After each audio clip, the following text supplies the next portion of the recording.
some schools and some disciplines where people come up with theories. They spend a lot of time on theories, and they try to create experiments, or they create grants or RFPs to test the theory. And then when they test the theory and reality doesn't work, they don't question the theory, they question reality or the experiment. And I think that the internet and the Media Lab are very the opposite. You just do something, even if you don't really know what you're looking for, but if it works, then you try to figure out why it works. And practice over theory, I think, is really kind of another way of expressing the kind of agility that we're working on.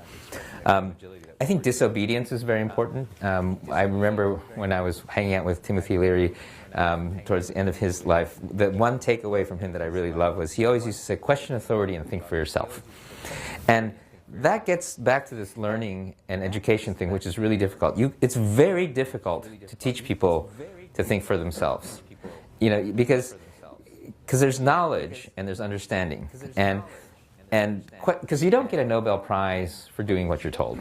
You get a Nobel Prize for questioning the fundamental authority of the field that you're in and flipping it over. And you can't ever flip a field over if you're just doing as you're told. You always have to be questioning authority. And so it doesn't mean you have to be disrespectful to authority, but questioning authority in the right way is an essential part of creativity and innovation. And that's really, really hard to teach because it's a culture.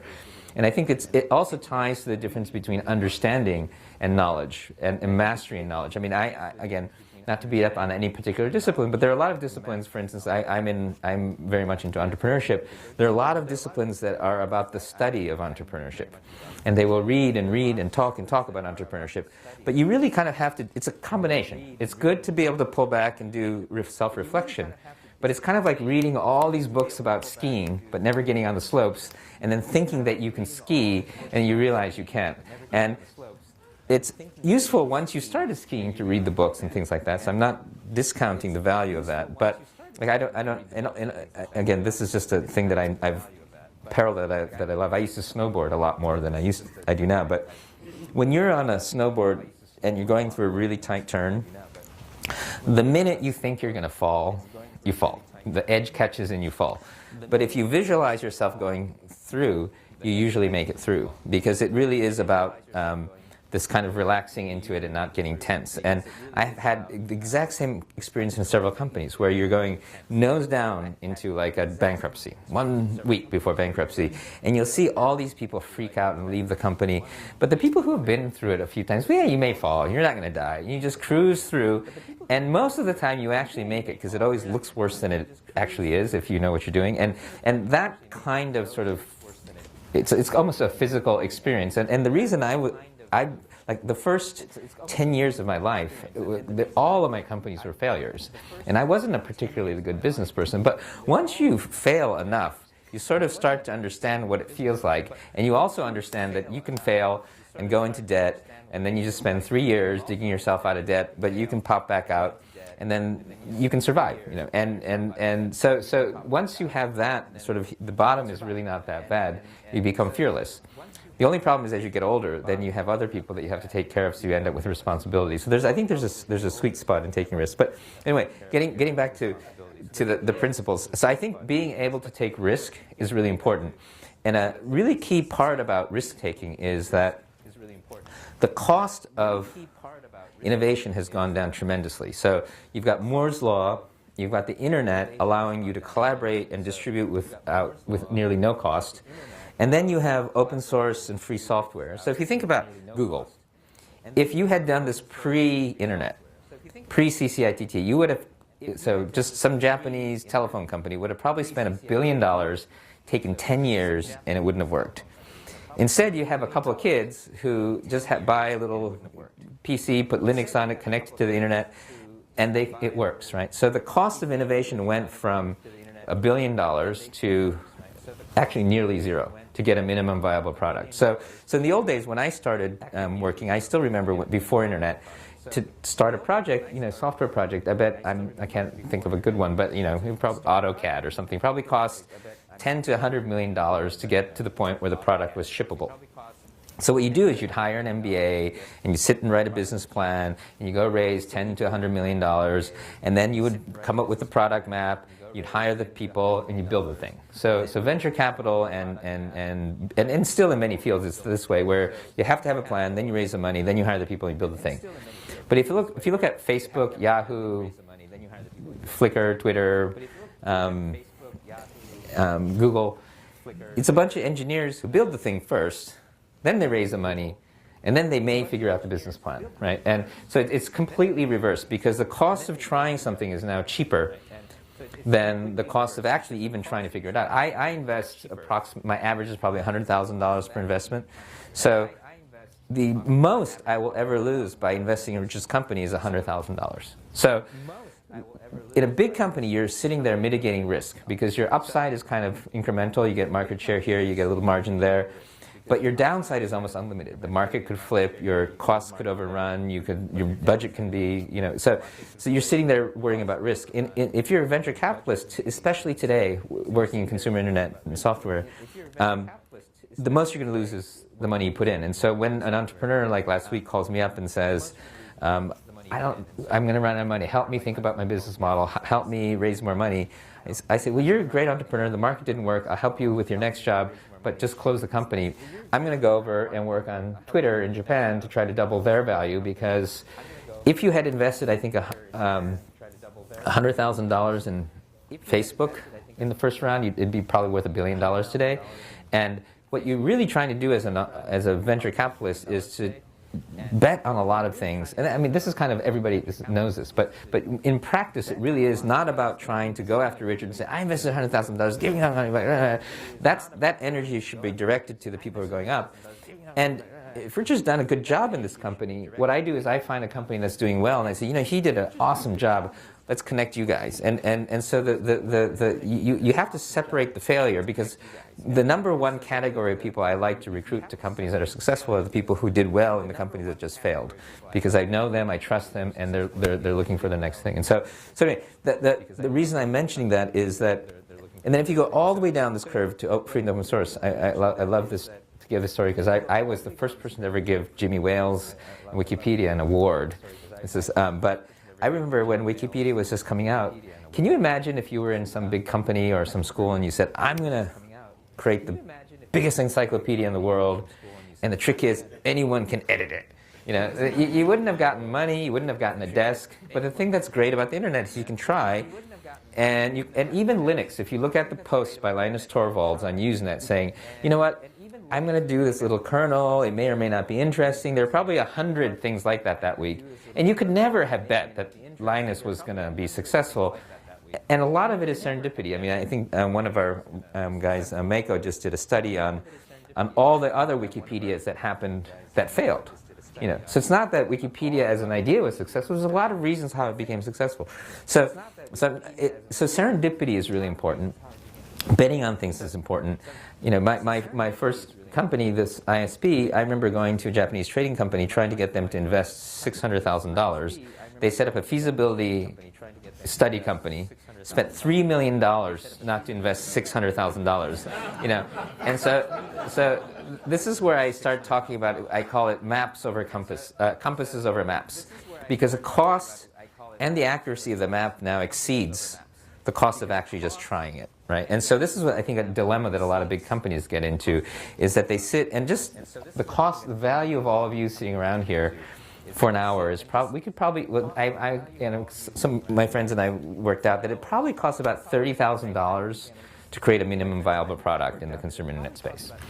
So we could probably do 15 startups with the cost of you just sitting around and listening to this thing. And so really just sitting, and so that's kind of an interesting math. The cost of trying to decide whether to invest or not should never exceed the cost of the investment. That's sort of one of my rules of thumb. But what's important about the cost of innovation going down is it took the power away from these centralized R&D labs that had lots of money and pushed them to the edges, to the students, to the startups. And that was one of the problems with the East Coast, right? Because there were all these big companies who had money, and there was kind of the idea that if you had a startup, you're going to try to sell it to the big company. Whereas on the East Coast, they just built stuff. And the East Coast, even today, Huh? West Coast, sorry, West Coast. West Coast Silicon Valley venture capitalists, they don't like you hitching your wagon to a big company. I mean, this is all cliche, but Reid Hoffman always says a startup is like throwing yourself over a cliff. Funding is little thermal drafts, but you're basically trying to build your company before you hit the bottom. Other people say you're basically dead and you're trying to become alive.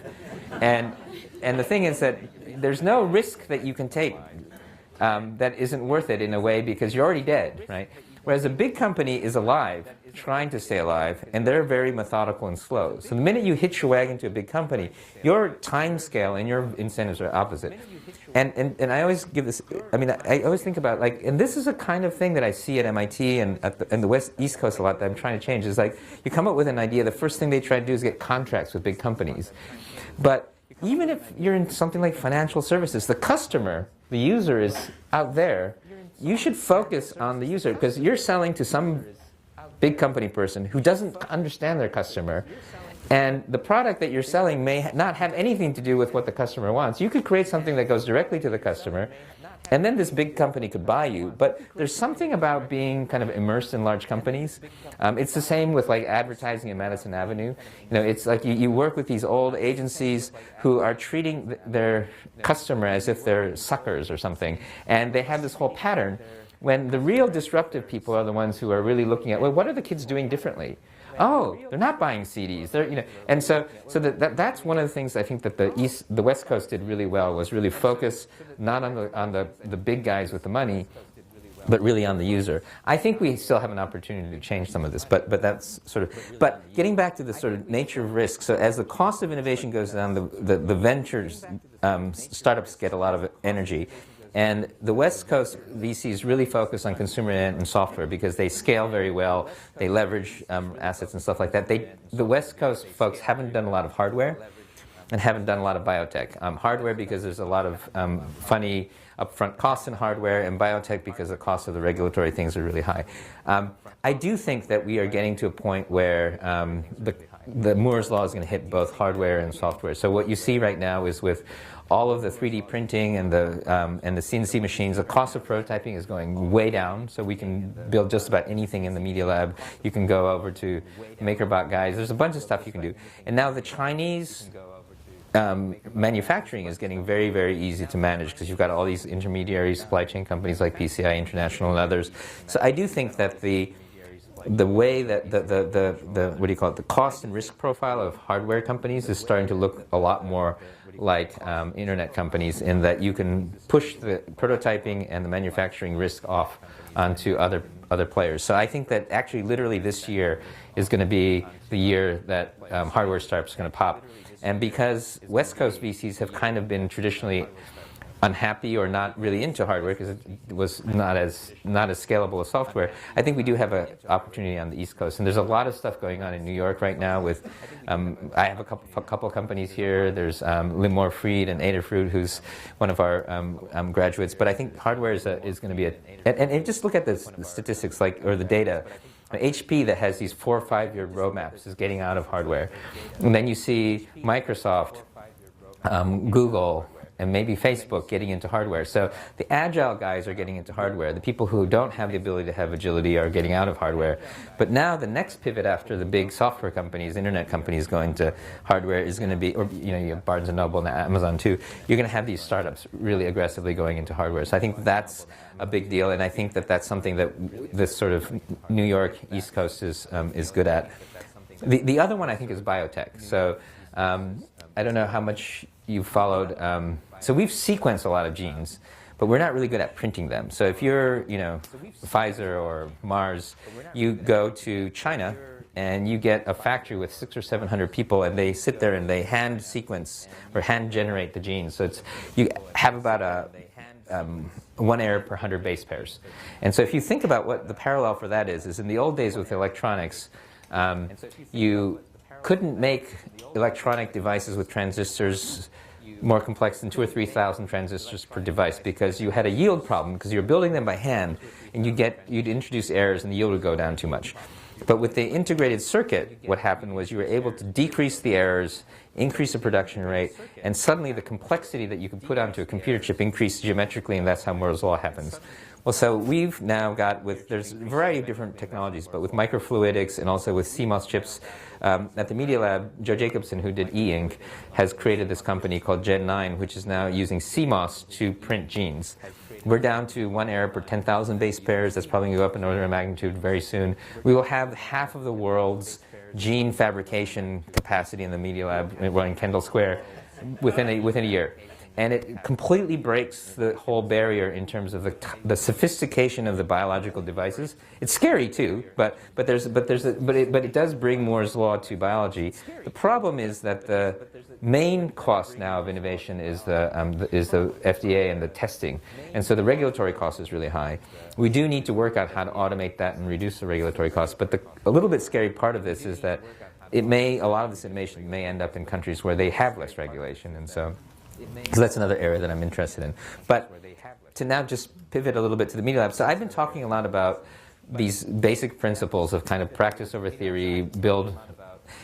It turns out that the Media Lab has the same DNA. So even though the Media Lab was created 35 years ago, before we had, what was it? It was 1984, 85, I think. And it was Nicholas Negroponte had written Being Digital. It was about the personal computer was just coming out. Internet was before internet. So it was really about man-machine interface, empowering the individual, and creating these objects, and just sort of the birth of consumer electronics. But in that space, they had a very similar philosophy.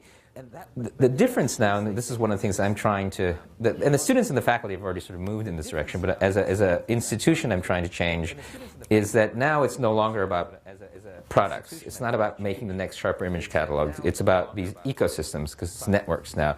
And instead of individuals, we're talking about societies and communities. Instead of this container, this ivory tower thing that's maybe the Media Lab, we need to turn it into a network. So I'm going to try to get fellows and expand and connect with lots of people. And it's not just about working with large companies that can afford $200,000 a year. We need to start working with all different kinds of people, nonprofits, philanthropists, the arts. I mean, and our program is called Media, Arts, and Science.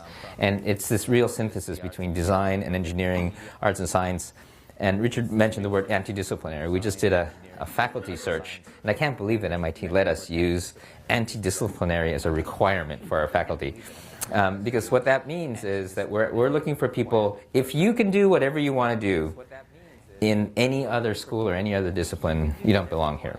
And so if you look at all of the people who applied, I don't know if any of them actually were applying anywhere else. I mean, and like and our students, we have about a 95% yield. And that's because most of the students who apply to the Media Lab aren't applying anywhere else. They're the misfits of society. They're the kids who can't fit in anywhere else, who want to learn how to. So like one of the students I was just talking to yesterday, she's trying to do the intersection between performance art, chemistry, and gastronomy. And you can't do that in normal places. And that's why we're also not interdisciplinary. Because interdisciplinary sort of suggests that you've got physicists and archaeologists and chemists working together. But our kids they do all of that together, and it's very difficult. Design is built into everyone's mind, and by the time you leave in this very different state. So, and it's probably because of that, it's the only place where you would have a college dropout lab director. But I think what's important as we think about the role of the Media Lab and the role of this kind of thinking in large institutions and in America today, I think it's a lot about, we were talking a little bit about serendipity, but it's also about peripheral vision. Because, I don't know, have any of you ever gone mushroom hunting? I don't know. Yeah, there's a few. When I'm in Europe, it's like everyone. But when you go mushroom hunting, if you're successful, you know that like when you focus, your field of view is actually only about 1%. Everything else is sort of cognitively filled in with your brain. So when you mushroom hunt, you can't like look for mushrooms. You have to kind of pull back and defocus. This is the same with game hunting and stuff like that. And then suddenly you see the motions, you see the patterns. And so it's interesting because we, in the Western world, focus so much on the importance of execution and focus and focus and focus. But it turns out focus takes away your peripheral vision. There's a study that shows that if you put a dot on the screen and you put peripheral vision pictures in the periphery, you'll see them. But the minute you give somebody, I'll give you $10 to wash it up, it disappears. Right? There's another really interesting study that I saw, which is if you, they did a study where in the newspaper, collected people who were either thought they were super unlucky or super lucky. And they put them in a room and made them read a newspaper, and they asked them to count the number of photos in the newspaper. And then in big headline fonts it says, if you tell the examiner, you get $250. And another one said, there are 42 pictures in this newspaper. So all the lucky people obviously saw this and just went up. So give me $250 and there's 42 pictures. All the unlucky people kept counting all the photos. And the thing about luck and serendipity is you kind of have to be looking for it, and if you're so focused, you can't. And what the Media Lab is trying to do through this kind of practice over theory and this ability to be very giving yourself permission to be creative is to try to become the peripheral vision for big companies. And even if you're in a big company, or even if you're in a department, you are kind of forced to focus. And I used to have, it's kind of like meditating and mushroom hunting. I remember I had a yoga teacher who I was learning to meditate from, and he said, Joe, just don't think about elephants. And then that's all you think about, right? So it's kind of like if you're in a big company and they say, all right, you must be creative, just don't think about the bottom line. You know, that's what you're going to be thinking about. And so what the Media Lab is, in a funny way, and this gets back to this whole idea of how do you teach kids to question authority and think for themselves. You don't do it by ordering them to question authority and think for themselves. And I remember in Singapore there was like this policy that everyone must be creative, you know. And we've tried this in Japan. It doesn't really work, right? You've got to kind of figure out how do you teach that sort of thing. And so that's what we're trying to teach our students. That's what we're trying to teach the companies that we work with. But it's also, I think, becoming exceedingly important. But you need to switch back and forth, right? You don't want the mushroom hunter to be completely unfocused when they're driving you back home, right? And similarly, I think it's the ability to kind of switch back between modes, which is really important, and to interface with the real world. And so, you know, so I think of the Media Lab as this kind of place where we're trying to create this little sort of, and by the way, so most of our funding comes from corporate sponsors that give it to us in a completely undirected funding pool. So they can't, and we don't, tell our students or faculty what to do, which is very, very different from the rest of MIT or rest of the world, where you write a grant proposal and you get money to do the thing. But that means you already know the answer before you start. Most of the people who work in the Media Lab don't know what they're looking for until they get there, right? And also, some of our faculty like scholarship, but generally speaking, we don't emphasize scholarship, because even peer review, in a way, is incremental. The fact that you can explain it to 5 different people means you know it and understand it well enough to be able to articulate it. But that means you're not really discovering it as you go along. It means you've discovered something that you're trying to prove, right? And this is, again, theory over practice. And so, again, not everything should be practice over theory. But there's a lot of stuff that you'll never figure out. And I'm on 2 foundation boards, Knight Foundation, MacArthur, but I just gave a talk at the Foundation Executive Group, which is all the big foundation presidents. And I said, you know, it's really, really awful, because so many foundations come up with a theory, and then they create a program, and they create metrics, like maybe we should measure the success of libraries by book circulation. But then what you're doing is reinforcing libraries as, you know, book warehouses, when actually maybe libraries should be encouraged to become learning centers. And the only way you really push that is to find the really creative librarian and say, do whatever you want, here's some money. And then you figure out, hey, what happened? Something really cool happened. And then you try to investigate. And that kind of discovery through undirected research, undirected funding, I think in every single thing, whether you're in a company or in a foundation or in a school, I think can't be everything.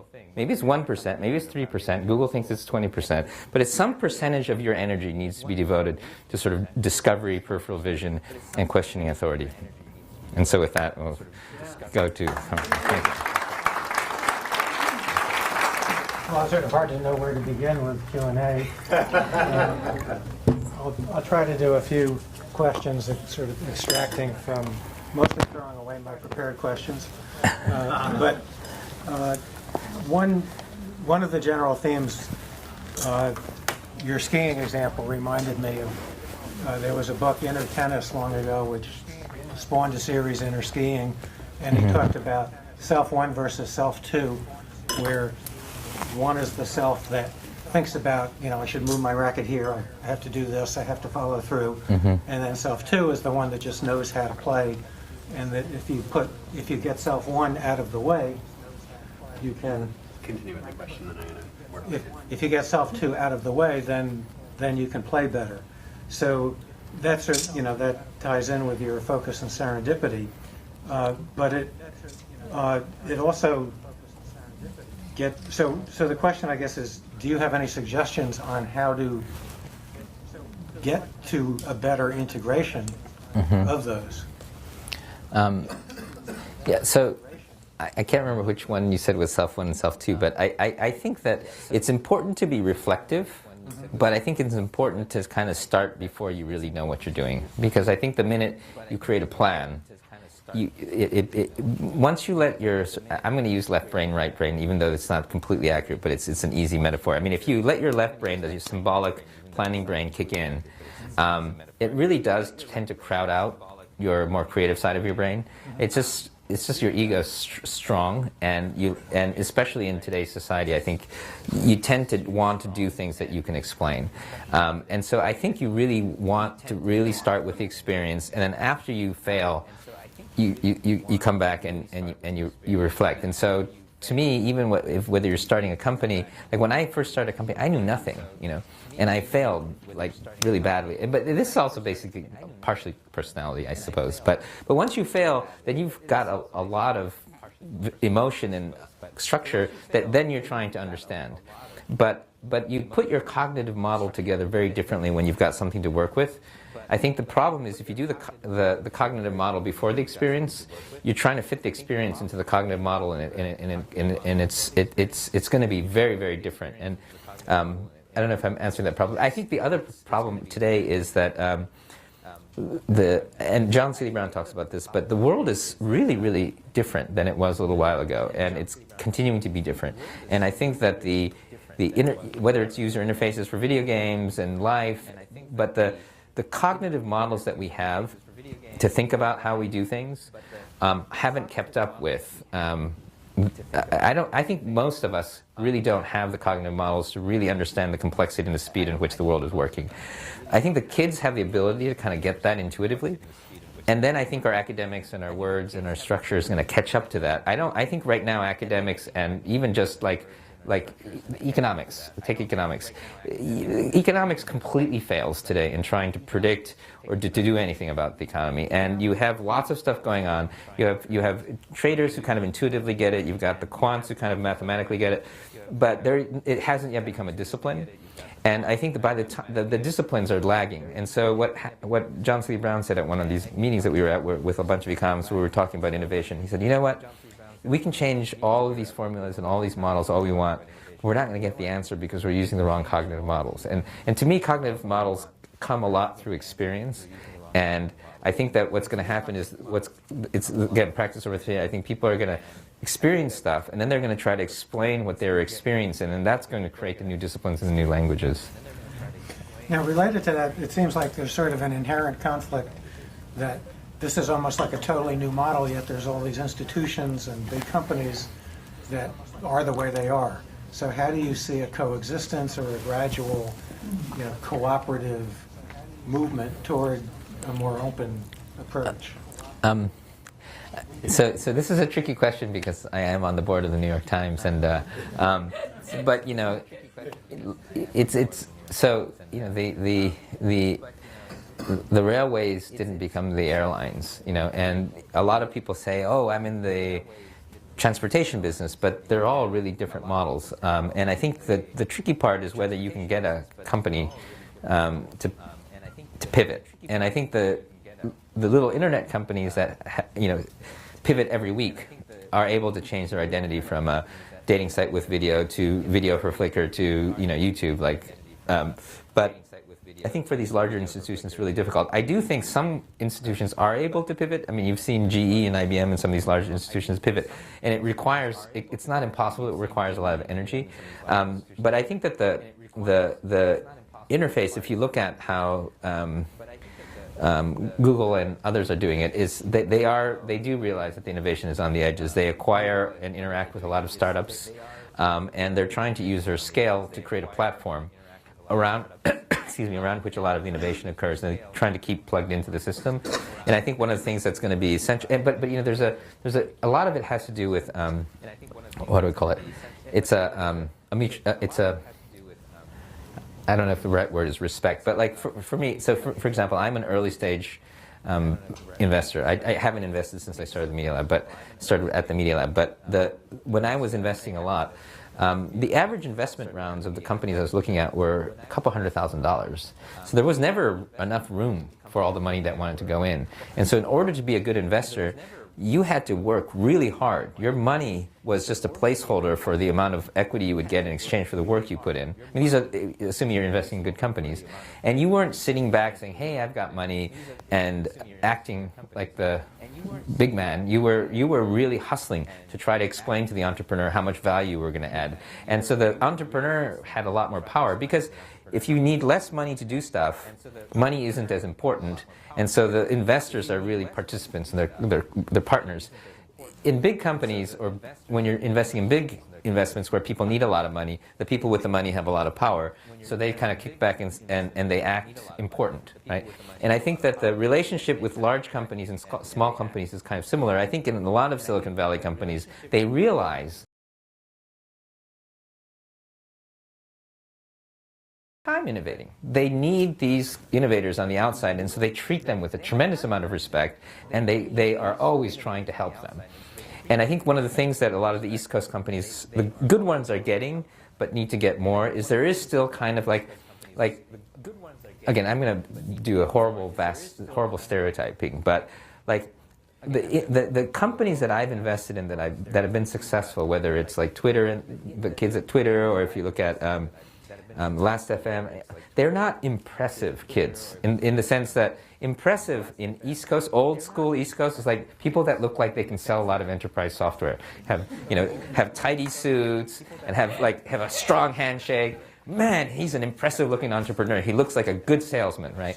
And that's not the kind of people who make these really awesome consumer internet companies. And it has a lot to do with the creative spark. But if you look in Silicon Valley and you look at the kids that are hanging out doing startups here, you've got those kids here, but they're still being treated by these big companies like a bunch of punks sometimes. And I think the smart companies are changing, but you had a comment?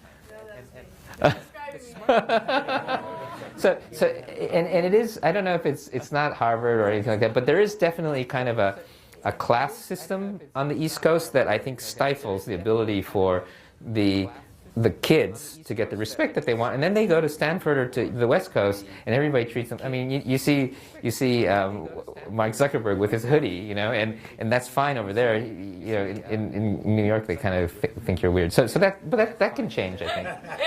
Okay, I'll follow that up with one, and then open it up to the group. The follow-up is media in particular.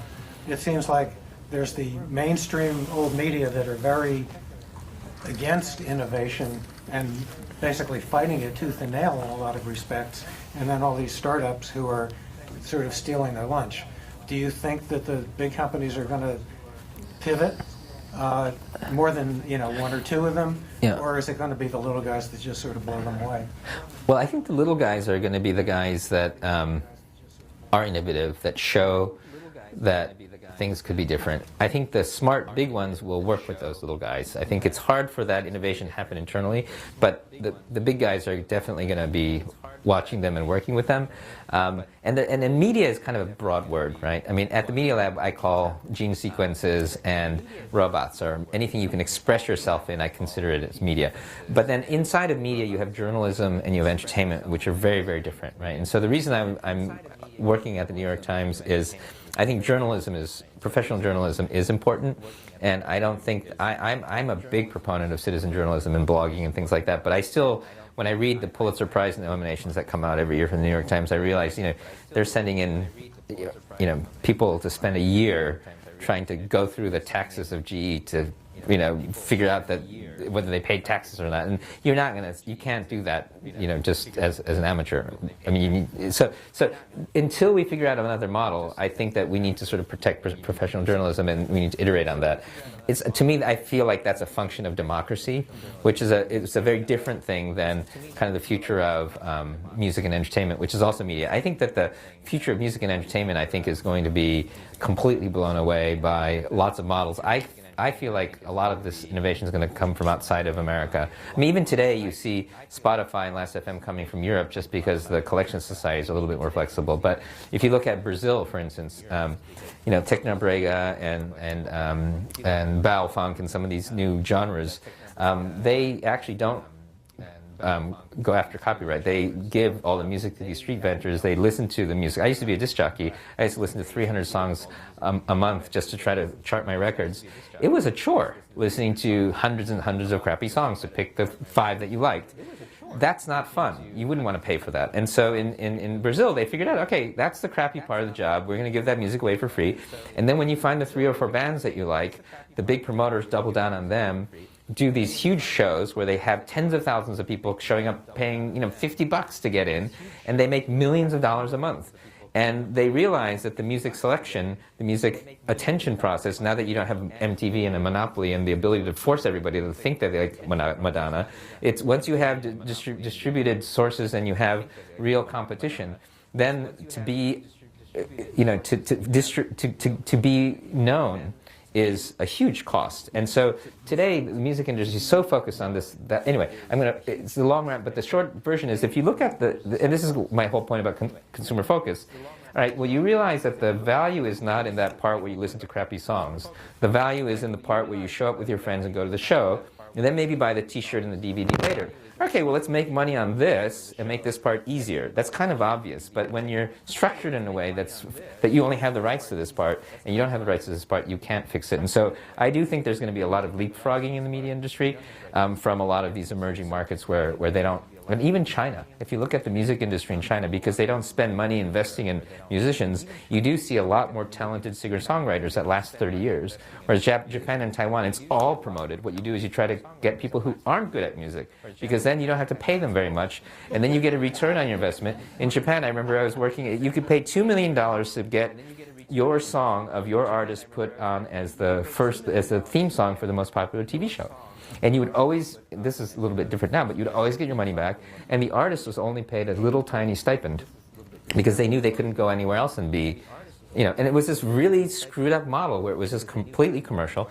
And so in that way, I think a lot of places that have infrastructure are going to take a lot longer. We have some mics around. I think we have mics. Get the guy else. Mike, no mic. Yeah, may I? I can't believe you mentioned Brazil, because I'm just involved in Brazil right now. I'm sort of disruptive in what I do. I'm on the legal side. I deal with rights, content. Mm-hmm. And the funny thing about Brazil is, my name is Robert Rosenblatt. The interesting thing about Brazil, you mentioned where nobody's on the radar. Mm-hmm. But what I want to do is just ask this question, kind of a micro approach to a larger issue. So as soon as you get on the radar in Brazil, careful what I say. Yeah, we're streaming, I think.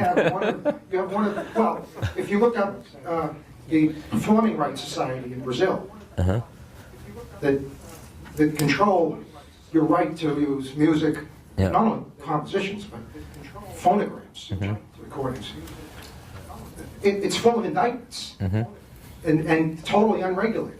And there's a big war going on right now. Mm-hmm. So how do you reconcile, this is all going on with crappy music, you said. Yeah. But once you get on the radar, you have a hugely repressive and highly controlling, mm-hmm, performing rights organization. Yeah. It's not ASCAP, it's not BMI. Yeah. They're pretty mixed on what's happening. Yeah. Now I'm in a lot of trouble. Yeah, and that's why Sony doesn't make any money in Brazil, because there is an element where I think Brazil does have a lot of issues, and I think that if you deal with the people around where there are rights, I think that it is very complicated, and I think that what I'm looking at are those models on the fringes that try to stay under the radar, and then they are great examples of how underground economies and subcultures can happen. But I do agree. A lot of this is Brazil, but a lot of this is the sort of Hollywood push to try to build into a lot of the trade agreements, the enforcement of this stuff, and then it starts to create this own little world of its own. And when I'm in the Middle East and I see more police being used to crack down on software and music rights than on terrorism, or just crime, it's kind of disgusting, you know. And it's a funny. It's true. There's a lot of that all over the world. I work with a lot of these rights organizations, and some of them are actually, you know, in Europe we find a lot of progressive collections agencies, but yeah, in a lot of countries they are kind of screwed up, and we try to avoid them where we can. At the end. Pete Wassell, there's a saying that goes something like, in the beginner's mind, there's a world of possibilities, and in the expert's mind, there's none. And so I was wondering if some of what you're saying is, you know, to live outside your comfort zone or be more comfortable with failure, those types of things. Mm-hmm. Is that advice or fair? Yeah, I think so. I grew up between U.S. and Japan, and I was never comfortable in my childhood because I didn't fit into either. And then I got kind of comfortable, and then I realized I wasn't learning anything. And so I'd always been pushing myself out of my comfort zone. And when I became comfortable in U.S. and Japan, I moved to Dubai and started exploring the Middle East because that was really uncomfortable. And I always realized I was learning, and failure is not fun. I mean, you never get comfortable with failure. I mean, it's always kind of painful, but you do realize that if you really enjoy learning, you learn by at least for me. I mean, and again, your mileage may vary because my sister and I grew up in a very similar environment, but she was straight A, Harvard, Stanford, double PhD, magna cum laude, and she's very smart. She's very happy with her life, and we talk and we're friends and everything like that. But she took a very different formal education world. So I think it depends on your personality too. Like I'm just, huh? And you're the one who's heading up the. I know. It is kind of ironic, right? But well, that's I realized that what's the most out of my comfort zone now, probably being in academia. But it is. I think it is because I was one of those people who people couldn't tell me something, and I would never believe it. And you say, "Hey, you're gonna fall. Well, let me try," and then you fall, and then you realize, okay, maybe. But I do think it depends on the person, and I think everybody has different types of risk appetite. I have a very high risk appetite, and so that I don't. So and just on that note, I mean, I think Peter Thiel's position about trying to sort of saying dropping out of college is good. He doesn't actually say that, but he kind of implies that. I think that's actually not true. I think that there are probably 3 or 4 people every year for whom it was the right decision to drop out of college. For most people, you're going to make less money, especially if you're a woman or a minority. You'll make less money if you don't graduate. And if you don't have a good idea, you should graduate. And I always tell my students, if I were at the Media Lab, I would have graduated. But I do think that having said that, it's like you were saying, the fearless entrepreneurs are not experts. And if it weren't for them, you would never get this kind of disruptive stuff, because there's always a reason why something's not going to work. But it's only through pushing through. And I think about a lot of this in just general creativity. Like if you're, and I see this a lot in the Japanese kids, it's like if you sit, just imagine you're sitting on a weekend in the bathtub and you come up with an idea. The real sort of creative entrepreneur is going to say, you know, this may be the first, I may be the first person who've ever thought of this, and probably isn't, but they'll think that, and they'll spend the whole weekend trying to build this thing, you know. And if they're wrong, next week, I mean, like Sean Fanning is a good friend. Every single weekend when he doesn't have a project, he creates another amazing idea, and he sends it to me by email. The average kid says, oh, somebody's probably already thought of that, and I'm not that smart anyway. And they say, okay, what am I going to watch on TV? You know, and it's really this very self-limiting thing. And not all of your ideas are going to be smart, but it's whether you give yourself permission to spend the whole day thinking about that idea, or you're limiting yourself. To follow up on that, one of the things that struck me is, I think it's the president of Stanford talked about one of the roles in the online education world is credentialing. Mm-hmm. That it's no longer teaching because people learn, as you say, and the role of a university is to credential. It sounds like you might not agree with that. Yeah. So well, first of all, our degree is called Media, Arts, and Science, and so just between us, it doesn't really mean anything, right? So I mean, in that people don't have job listings for PhDs in Media, Arts, and Science. I mean, it means something, but it doesn't really mean a lot. So I always tell the first-year PhD students, I just saw them last week, after 5 years, pretend that I'm going to take your degree away and say, psych, and you have to have had enough of a good time and have learned enough and had a great experience that it still would have been worth it. And the degree is a scaffolding for you to do this, and it's actually air cover so your parents don't worry about you, that you're getting an MIT degree, but in fact you're here to learn, to be creative, to have fun. And if you're so focused on your degree that you're not doing this, then you've failed. And I think that the credentialing process is an artifact. It is what kind of allows kids to come to the Media Lab and do this thing because society says it's okay. But once they get in, they realize that I mean, again, they still have to complete the degrees, but it's not the main thing. I do think credentialing is really an interesting problem because in the job market, credentialing is still important, and it's still part of kind of. It's like real life. It's like, I don't want to think about money, but it's kind of nice to have. It's like credentials are the same thing. And the fact that I don't have a college degree is kind of cool when you're in America, but I can't get a visa in Singapore. I can't start a company in the UAE. And there's so many places where not having a degree actually hurts you. So it's kind of, it's reality. But having said that, I think that it's the really smart kids that I have, like the difference between the MIT Media Lab kids and me is that they're interested in everything just like me, except they've got a PhD in all of them, you know.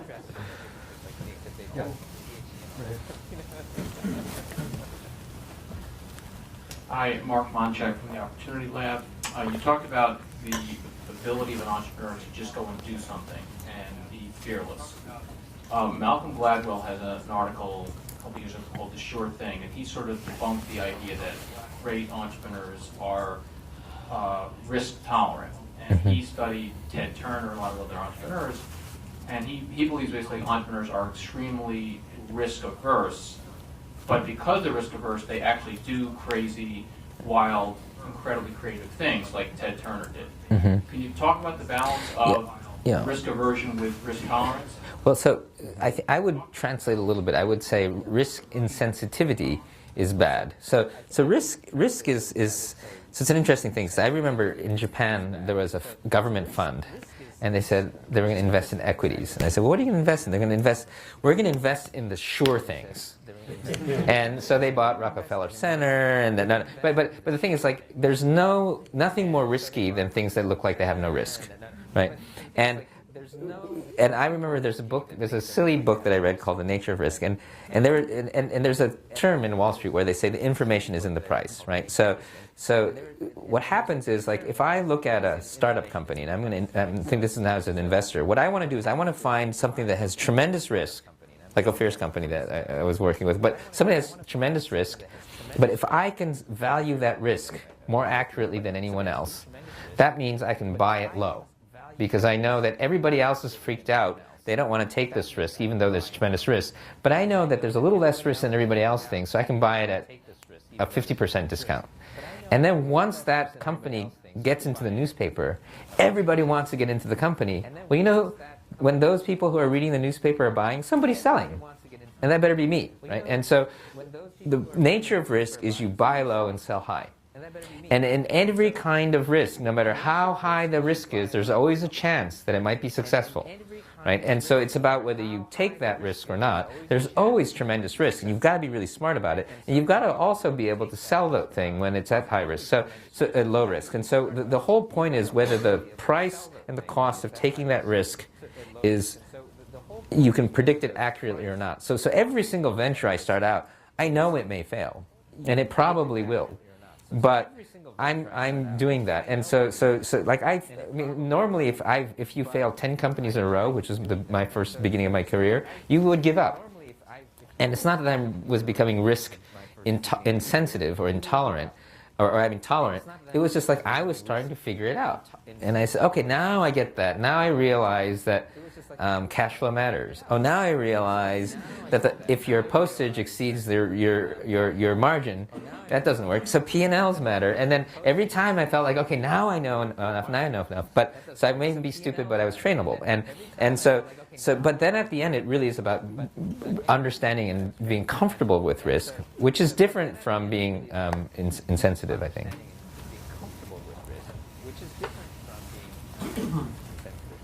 Thank you. I'm June Klein. We met a year ago at the Oxford Internet Symposium. and I was presenting the fifth estate megatrend, which in short is what the internet was 10 years ago. You talked about what college students, PhD students should be doing. I'd like to translate that a little further into people who have to make money in order to eat, and particularly the baby boomers, which are huge, and the people who are not really trained for today's environment in terms of change. Specifically, I'd like to know, how do you become one of those non-Fortune 500 people who belong to your MIT Media Lab?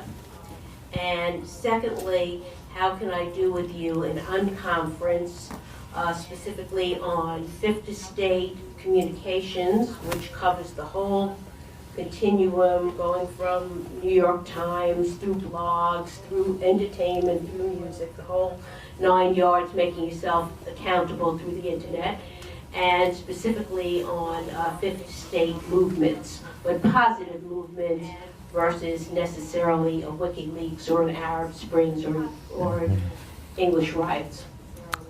So first, I don't think age has a lot to do with it. You haven't given an opportunity, the opportunities you talked about, or if I wanted to get a PhD, I could go in and take a risk. You haven't mentioned any that related to somebody who is in business. Well, there's a couple things. So to be very local for a second, so we have no age or academic requirement to become a student at the Media Lab, and we pay our students a stipend. You may not be able to go out to your fancy dinner every night, but all of our students get paid a stipend, and we really literally have no age discrimination.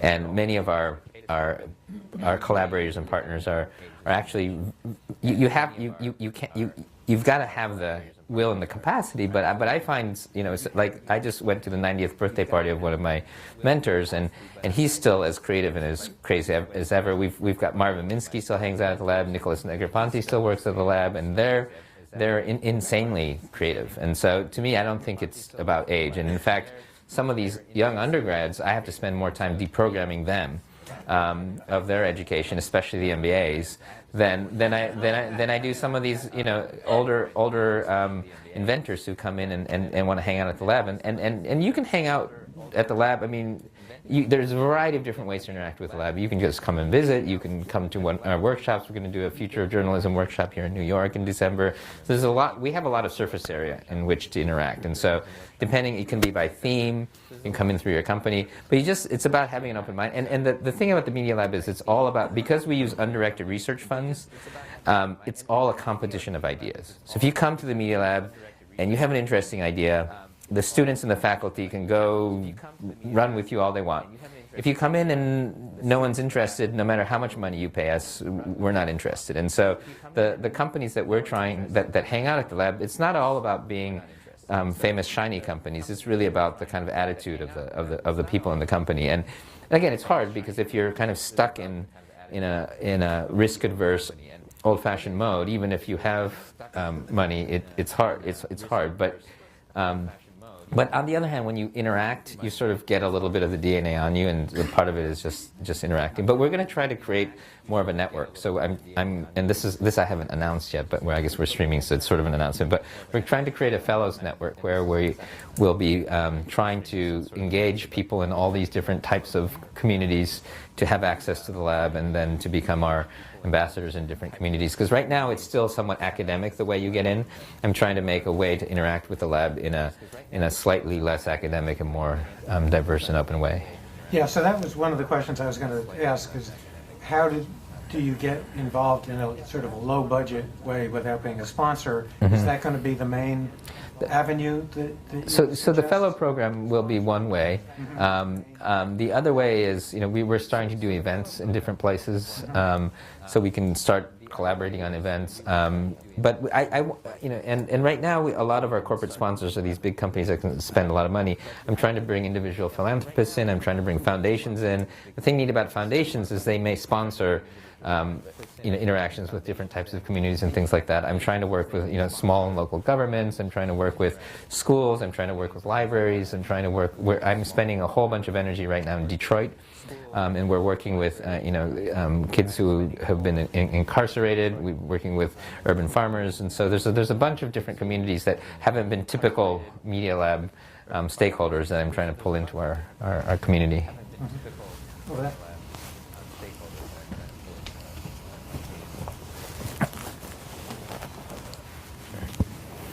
Howard Sterling. The Nobel Prize winner from Israel, Daniel Kahneman, wrote a great book, Thinking Fast, Thinking Slow, where he divides system one thinking, what we do 95% of the time, that's quick, up, move, and that's slow, difficult thinking. From what I hear, you have a third way of thinking. And I don't know what called system three, but building on that model, can you describe how I think you're trying to integrate system one and system two. Could you describe that? Yeah, I think that, and I haven't read the book, so I don't know if I'm going to make a perfect parallel, and I will try to read that book. I think that having a trajectory and an arc is really important. This is what I call compasses. And you can think about it as a long-term thinking, but it's also, it's two pieces. And to use an Israeli example, I mean, Ophir and I have talked about this before, but the really neat thing about, to use a military metaphor, I mean, really good military units is that they have enough kind of general direction of what they're supposed to do. Actually, fire departments are really good. So after the earthquake in Japan, all these different groups went in, and they were a mess. They'd had plans, they didn't work. But then and everybody was so disillusioned. But then I saw the press release, the press conference of the fire department. And it was this kind of silly name. It's called the Hyper Rescue Unit of the Tokyo Fire Department. But they went in and they said, okay, we didn't have a plan, but this happened, and Joe did that, and I did that, and we went left, and he went right, and we figured it out, and we came out. And what's neat is, the fire department, they have a very straightforward, simple mission. Just save people, go forward, do this. They're well trained, but they have fundamental values that work. And so they're able to be very agile and resilient in just about any kind of situation. And they don't have a plan. And for me, that's a slight metaphor for instance, if let me take a different tack. So I've talked to Rolf Hur at CERN. And CERN has a huge mission. They're building super colliders and trying to identify new particles. But he and I found so much similarity between what the Media Lab does and what he does, because they invented the World Wide Web, they invented all this other crazy stuff. So you can kind of go about it in two ways. You can actually have a very long-term, very specific mission, but you can create a tremendous amount of diversity because that gives you a platform. The way that I'm doing this with this kind of anti-disciplinary mess is also a different way of creating a platform that gives people freedom. So there are different ways of ending up in the same place, which is giving people permission to act and think without asking permission. Because so you have different ways of creating that scaffolding.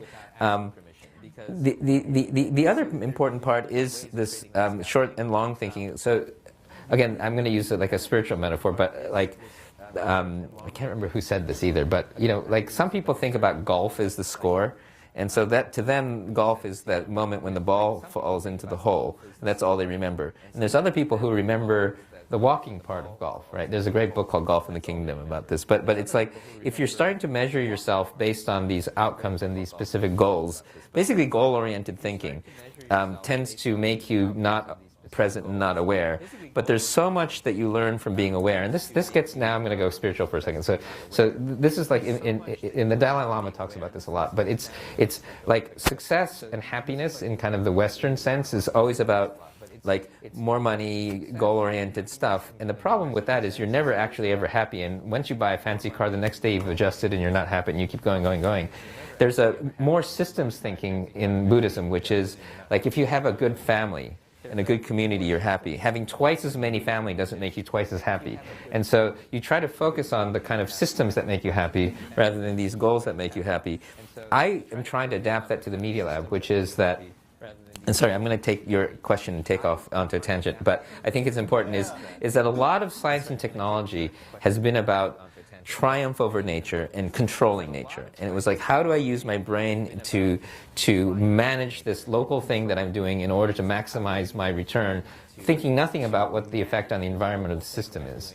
But there's a very different way of thinking, which is how can I use science and technology to integrate myself into to nature, to learn from nature, to become part of a system. It's much more of a systems thinking. And I think that it's kind of like, I think that in ecology and environment, we are sort of getting there. It's still a little bit top down.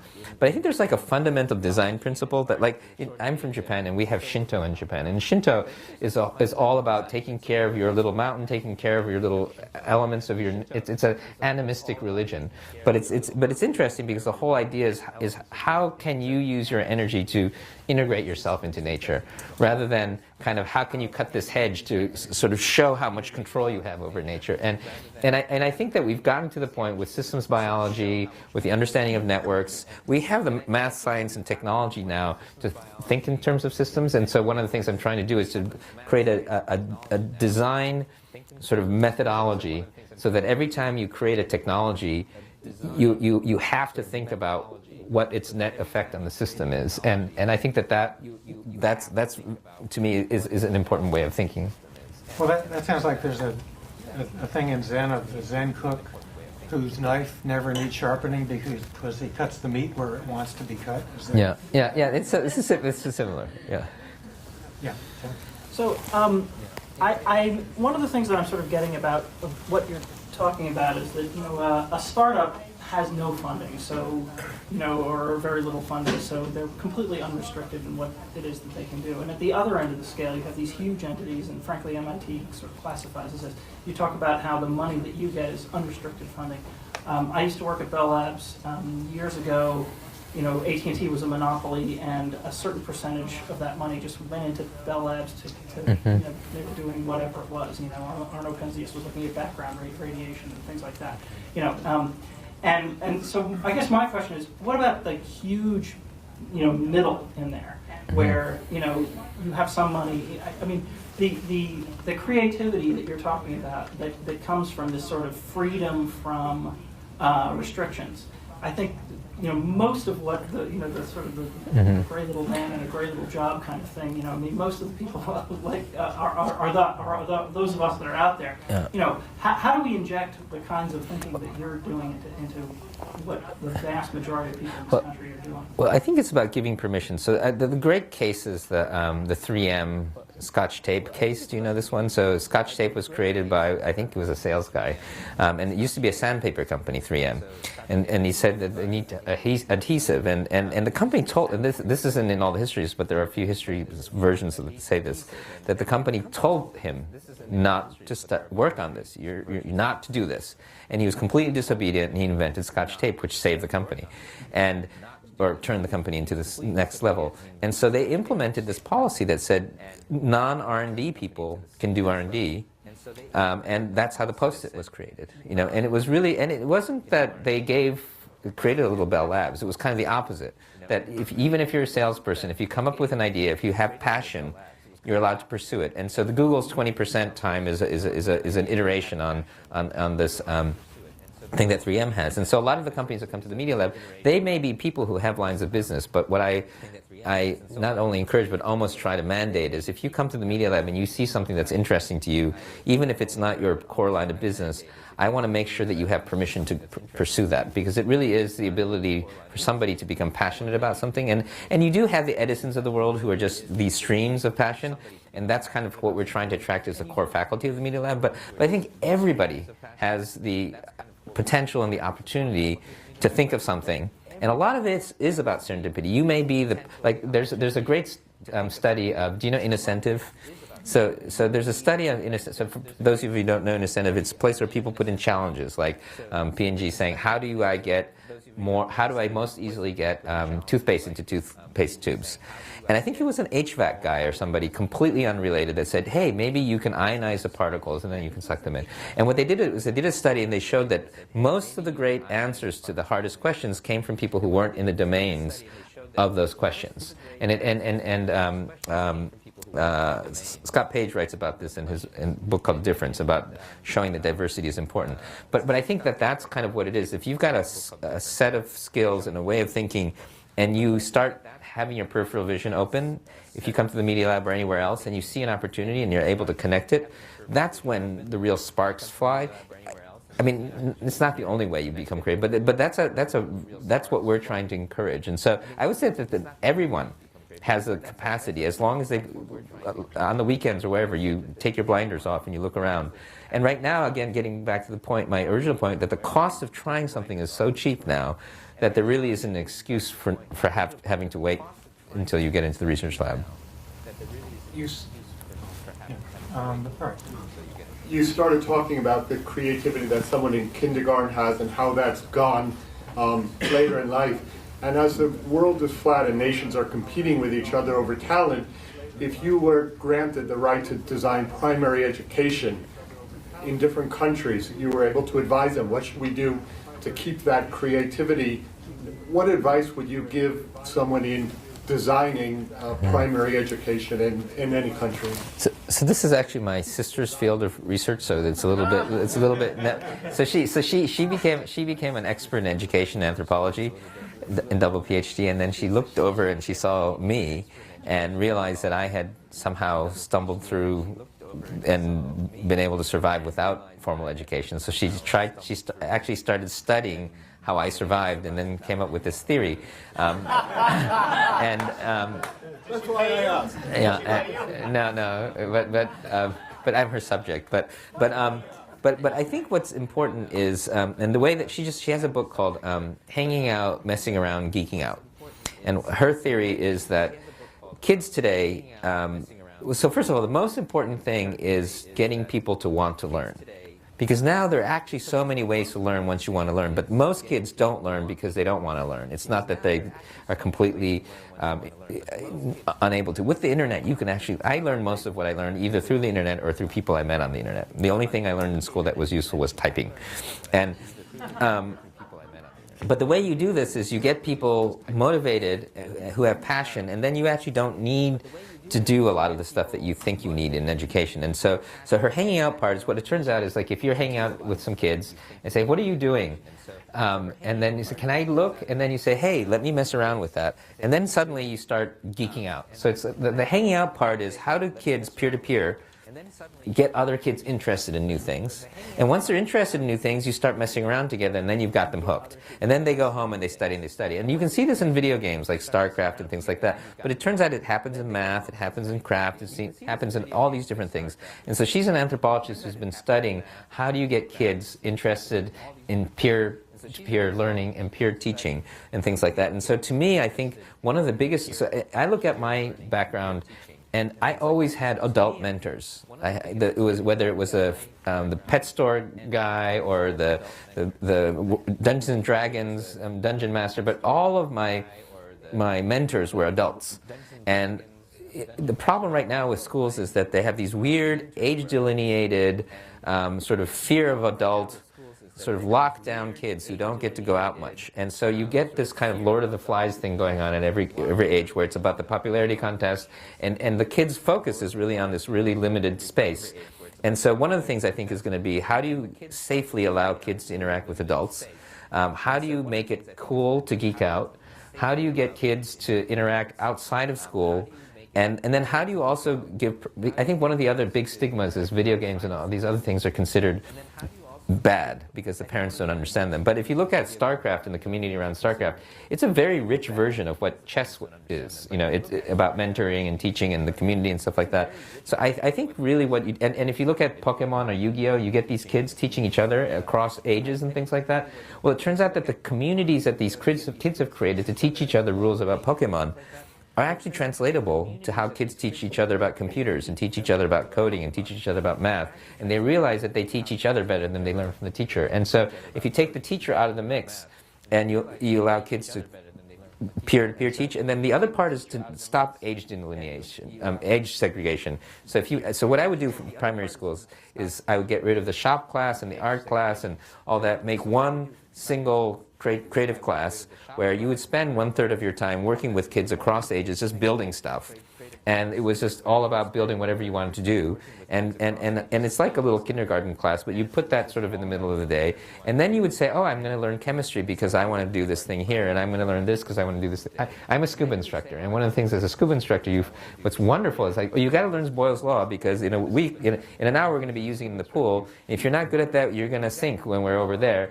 And the most anti-school kids, by the end of the scuba thing, they know physics, they know chemistry, they know, biology, and it's about the application of this stuff that is, and again, your mileage may vary. Some kids will study without having any of that incentive, but my guess is that the majority of kids will learn a lot more if you tell them within an hour, you're going to be using this to do X. And so that's the practice over theory. I think that this kind of lab tinkering space is an essential part of primary education. Well, I think we're over the time we have, and this is a very nice place. Thank you. Thank you very much. Thanks a lot.